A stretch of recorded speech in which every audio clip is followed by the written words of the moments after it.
The Alia Bhatt starrer Gangubai Kathiawadi has made close to rupees 130 crores at the box office, and now the movie will stream on Netflix from 26th of April.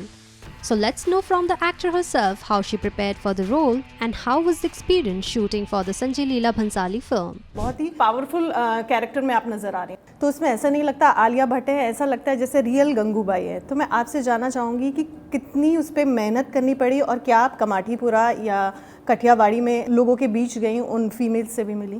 पहले तो thank you, it's a very big complement when you say that. Secondly हाँ, मैंने सिर्फ अपनी Kathiawadi accent के लिए हमने एक डिक्शन कोच को हायर किया था, भक्ति नाम है उनका, तो उन्होंने मुझे असिस्ट किया और इम्प्रोवाइजेशंस में भी हेल्प किए। कमाठीपुरा मैं कभी गई नहीं, वो नौबत भी नहीं आई कि जाना पड़ा, क्योंकि वो कैरेक्टर स्क्रिप्ट में लिखा था। और ये जो कमाठीपुरा का वो जो गलियां भी है, ये सिर्फ एक बैकड्रॉप है। कहानी गंगूबाई के बारे में है और उसकी स्ट्रगल के बारे में है और अचीवमेंट्स के बारे में है। वो मोमेंट में एक्चुअली ऐसे एक फीलिंग नहीं हुआ कि मुझे रिसर्च के लिए वहाँ जाना पड़ेगा।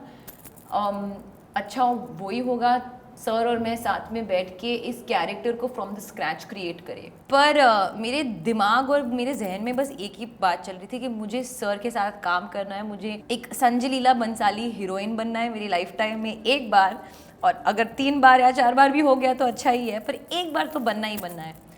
और इन अ वे फिर मैं सोच रही थी जब हमने शूटिंग शुरू की कि ये एक्चुअली एक सबसे बेस्ट अपॉर्चुनिटी था मेरे लिए, क्योंकि ये सिर्फ मेरे मतलब ये film in and as Gangubai Kathiawadi है, तो वो जो 1-on-1 सोलो एक्सपीरियंस जो मुझे सर के साथ इस फिल्म के साथ मिला, शायद मुझे इंशाल्लाह के साथ या कोई और पिक्चर के साथ ना मिलती। जैसा कि आपका बचपन से ही ड्रीम था कि संजय सर के साथ आपको काम करना है, तो जब आप उनके साथ सेट पे गई और शूटिंग शुरू हुई तो कहीं ना कहीं घबराहट थी कि पता नहीं कितने सारे रीटेक्स होंगे या कैसा? रीटेक से मुझे कुछ घबराहट नहीं होती है, क्योंकि आप जब फाइनल पिक्चर देखते हो, आप पे टेक नंबर नहीं लिखा होता है। सीन जैसे कटती है, आपको पता भी नहीं है कि कहाँ से कहाँ मूव हो रहा है। तो वो टेक से कुछ मुझे फ़र्क नहीं पड़ता। I can give 1 take in 40 takes, but अगर मेरे को 40th टेक में एक पता नहीं एक मैजिकल परफॉर्मेंस मिल जाएगा और वो फाइनली प्रिंट में छपेगा, तो फिर वो फर्स्ट टेक का क्या फ़ायदा। तो टेक से मुझे कोई स्ट्रेस नहीं है।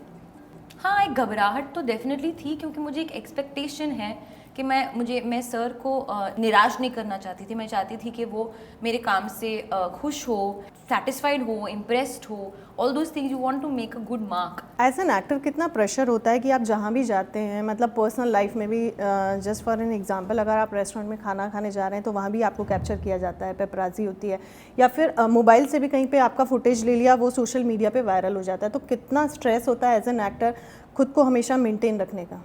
मैं ये नहीं मानती हूँ कि हमें हमेशा बन ठन के रहना चाहिए, पॉसिबल ही नहीं है। आप बन ठन के सोते हो? नहीं। लोग बन ठन के सोते हैं? नहीं। पर सोना तो हमारा मतलब half of our day is in that, तो वो अपना रियलिटी है। इनफैक्ट मैं बहुत ही कंफर्टेबल हूँ कैजुअल लुक्स को लेकर, और मेरा ये चीज़, मैं जब तैयार भी होती हूँ तो अपने लिए तैयार होती हूँ, मैं लोगों के लिए तैयार कभी नहीं होती हूँ। और वो मेरे ओपिनियंस भी, मेरे को बिल्कुल इंटरेस्ट नहीं है लोगों के ओपिनियंस में। I don't know how to explain it, and I feel like मुझे ये बात बार बार बोलनी चाहिए, क्योंकि I feel a lot of young girls get influence, वो समझते हैं कि बन ठन के रहना इज़ द वे, और फिर प्रेशर डालते हैं अपने माँ बाप पे कि ये मेरे को खरीदना है, ये करे। वो ऐसे मत करो, क्योंकि कपड़े एक तो अब बार बार खरीदोगे और फिर वेस्ट होता है, और फिर वो एनवायरनमेंट में, मतलब मैं I can't get my this thing started. But the point is ये कि या किसके लिए दिखा रहे हो, eventually none of that matters. वो अगर आपको रेडी होना तो खुद के लिए रेडी हो।